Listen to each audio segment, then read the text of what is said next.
تعالیٰ نے جو انسان پیدا کیے ہیں ان کے مزاج مختلف ہیں.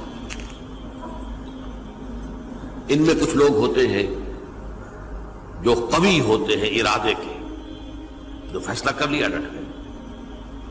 کچھ لوگوں میں وہ قوت ارادی اتنی مضبوط نہیں ہوتی، وہ ادھر ادھر سوچتے رہتے ہیں. کچھ لوگ جسمانی طور پر بہت توانا ہوتے ہیں، کچھ لوگ جسمانی طور پر پیدائشی طور پر کمزور ہوتے ہیں. تو اگر کوئی قوت ارادی کمزور رکھنے والا شخص ہے، وہ بھی تو اللہ کی تخلیق ہے، اللہ کا بندہ ہے، خطاؤں کا ظہور ہو جاتا ہے، توبہ کرتا ہے، پھر کچھ عرصے کے بعد پھر خطا کا ظہور ہو جاتا ہے، پھر توبہ کرتا ہے. تو ہم تو یہ سمجھیں گے کہ ایک حد کے بعد پھر اس کی توبہ قبول نہیں ہونی چاہیے. لیکن حدیث سنیے. وعن ابی ہریرہ رضی اللہ تعالی عنہ قال قال رسول اللہ صلی اللہ علیہ وسلم ان عبدا اذنب ذنبا، یقیناً ایک بندہ جو ہے وہ ایک گناہ کرتا ہے. فقال، پھر وہ کہتا ہے رب، اے میرے پروردگار، اذنبت فاغفر، مجھ سے گناہ ہو گیا ہے، مجھے معاف فرما دے. فقال ربہ، تو پروردگار یہ کہتا ہے اعلم عبدی ان لہ ربا یغفر الذنب ویاخذ بہ، میرا یہ بندہ یہ جانتا ہے کہ اس کا ایک رب ہے جو گناہ معاف بھی کر سکتا ہے اور سزا دے بھی سکتا ہے. کیا معنی ہوئے؟ گناہ اس نے کیا ہے لیکن جانتا ہے اللہ کو کہ وہ معاف بھی فرما سکتا ہے، تبھی تو وہ اللہ سے معافی کی درخواست کر رہا ہے. اس کے اس جاننے کی بنیاد پر، اس کے اس علم کی بنیاد پر، اس کے اس ایمان کی بنیاد پر فرمایا غفرت لعبدی، میں نے اپنے بندے کو معاف کر دیا. ثم مکث ما شاء اللہ، پھر وقت گزرا جتنا کہ اللہ نے چاہا. ثم اذنب ذنبا، پھر اس سے گناہ ہو گیا. فقال رب اذنبت ذنبا فاغفر، پھر کہتا ہے پروردگار مجھ سے گناہ ہو گیا، پھر مجھے معاف فرما دے. فقال ربہ، اللہ فرماتا ہے عالم عبدی ان لہ ربا یغفر الذنب ویاخذ بہ، میرا بندہ ہے نا جو جانتا ہے کہ اس کا ایک رب ہے، ایمان باللہ اس کے اندر ہے، تبھی تو پکار رہا ہے. اور یہ بھی جانتا ہے کہ وہ گناہ معاف بھی کر سکتا ہے اور چاہے تو پکڑ بھی سکتا ہے، سزا بھی دے سکتا ہے.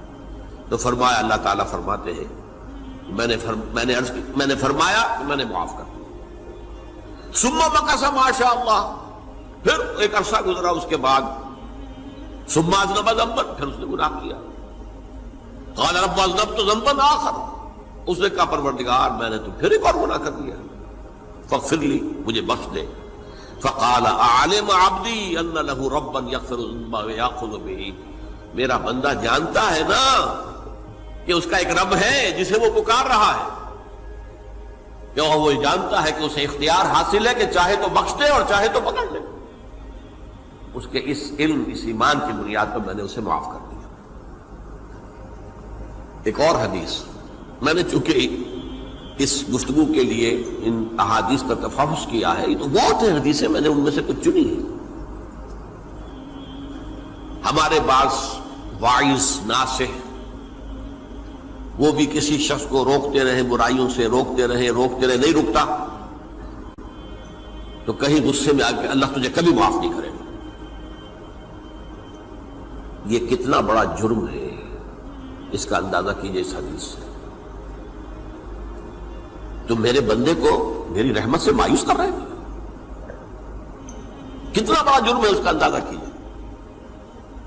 یہ مسلم شریف کی روایت ہے عن جندب، حضرت جندب رضی اللہ تعالی عنہ سے، ان رسول اللہ صلی اللہ علیہ وسلم حدث، کہ اللہ کے رسول صلی اللہ علیہ وسلم نے ایک واقعہ بیان کیا. ان رجلا قال، کہ ایک شخص نے یہ کہا واللہ لا یغفر اللہ لفلان، کہ خدا کی قسم اللہ تعالیٰ فلاں شخص کو کبھی معاف نہیں کرے گا. وَأَنَّ اللَّهَ تَعَالَى قَالَ، اس پر اللہ تعالیٰ نے یہ فرمایا منزل الذی یتعالی علیہ، یہ کون ہے جو میرے اوپر حکومت کرنے والا آ گیا، جو میری طرف سے حکم لگا رہا کہ میں کبھی معاف نہیں کروں گا؟ منزل الذی، کون ہے وہ شخص، الذی یتعالی علیہ انی لا اغفر لفلان، کہ میں فلاں شخص کو کبھی معاف نہیں کروں گا، قد غفرت لفلان، اس کو تو میں نے معاف کر دیا، واحبطت عملہ، اس شخص کے تمام اعمال میں نے ضائع کر دیے کہ تم نے میرے بندے کو مایوس کیا۔ یہ ہے جرم کی انکار۔ تو توبہ کی دعوت دیتے رہو، توبہ کے لیے لوگوں کو آمادہ کرتے رہو، توبہ جو ہے اس کے لیے ترغیب دیتے رہو، اللہ تعالیٰ معاف فرمانے والا۔ اب آخری حدیث سنا رہا ہوں، یہ تو بہت ہی عجیب حدیث ہے اور متفق علیہ، یہ بخاری اور مسلم دونوں میں۔ حضرت ابو سعید الخدری رضی اللہ تعالی عنہ جو ہے وہ اس کے راوی ہیں۔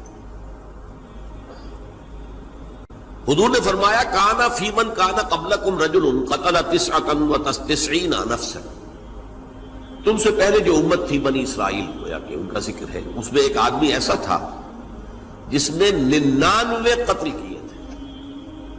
اب آپ اندازہ کیجئے کتنا بڑا گناہ کبیرہ ہے قتل۔ قرآن مجید میں آتا ہے وَكَأَنَّمَا قَتَلَ النَّاسَ جَمِيعًا، اگر ایک انسان کو بھی ناحق قتل کر دیا گیا تو یہ ایسی ہے گویا کہ اس نے پوری نوع انسانی کو قتل کر دیا، اس نے 99 قتل کیے۔ فَهَلْ لَهُ مِن تَوْبَةٍ، پھر اس کے بعد یہ ہوا کہ اس کے اندر توبہ کا جذبہ پیدا ہوا۔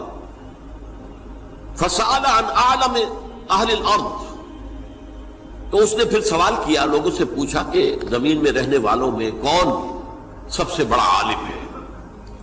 فَدُلَّ عَلَى رَاهِبٍ، تو اسے بتایا گیا فلاں راہب فلاں جگہ پر ہے، وہ بہت نیک ہے، بڑا عالم ہے۔ فَأَتَاهُ، وہ اس کے پاس آیا، فَقَالَ أَنَّهُ قَتَلَ 99 نَفْسًا فَهَلْ لَهُ مِن تَوْبَةٍ، انہوں نے کہا دیکھیے راہب صاحب، میں نے 99 انسان قتل کیے، اب مجھے یہ بتائیے کہ میرے لیے توبہ کا کوئی امکان ہے؟ فَقَالَ لَا، انہوں نے کہا نہیں۔ فَقَتَلَهُ، اس نے اس کو بھی قتل کر دیا۔ فَكَمَّلَ بِهِ 100، اپنی سینچری مکمل کر لی، مطلب 99 کے بعد ایک ہی کسر تھی، اس کو بھی قتل کیا، 100 پورے کر لیا۔ ثُمَّ سَأَلَ عَنْ عَالِمِ أَهْلِ الْأَرْضِ، پھر اس نے پوچھا کوئی اور کوئی بڑے عالم انسان ہو۔ فَدُلَّ عَلَى رَجُلٍ عَالِمٍ، پھر اس کی رہنمائی کی گئی ایک بڑے عالم شخص کی طرف۔ فَقَالَ إِنَّهُ قَتَلَ 100 نَفْسٍ، تو اس نے وہاں جا کر کہا کہ میں 100 انسان ہلاک کر چکا ہوں، قتل کر چکا ہوں۔ فَهَلْ لَهُ مِن تَوْبَةٍ، میرے لیے توبہ کا کوئی امکان ہے؟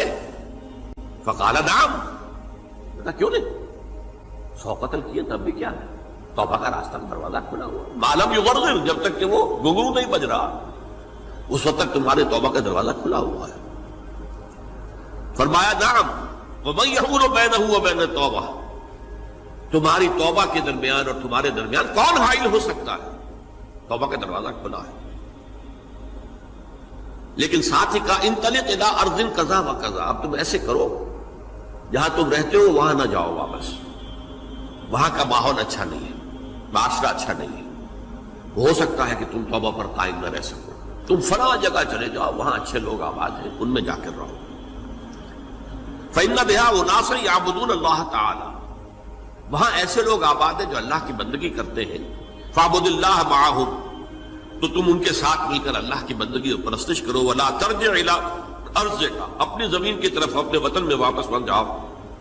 فإنها ارض سوء، وہ بری جگہ ہے۔ فانطلقا، تو وہ چل پڑا، ہجرت کر رہا ہے، اس جگہ جا رہا ہے جہاں کا راہب نے بتایا تھا۔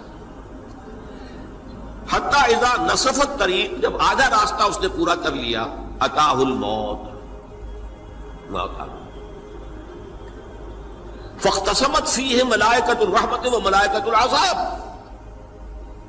اب وہ جہنم کے فرشتے بھی آ گئے اس کی جان قبض کرنے کو، اور جنت کے بھی آ گئے۔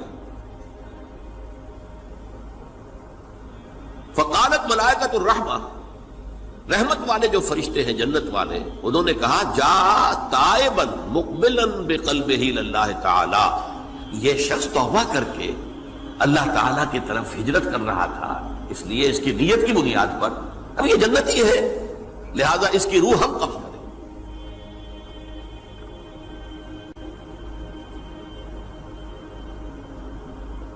وقالت الملائکۃ العذاب، اور وہ جو عذاب والے فرشتے ہیں وہ کہیں گے انہ لم یعمل خیرا قط، تو نے توبہ کے بعد کوئی نیک عمل تو کیا ہی نہیں، تو کس بنیاد پر اس کو تم جنت میں لے جاؤ گے؟ اس کو تو دوزخ میں جانا چاہیے۔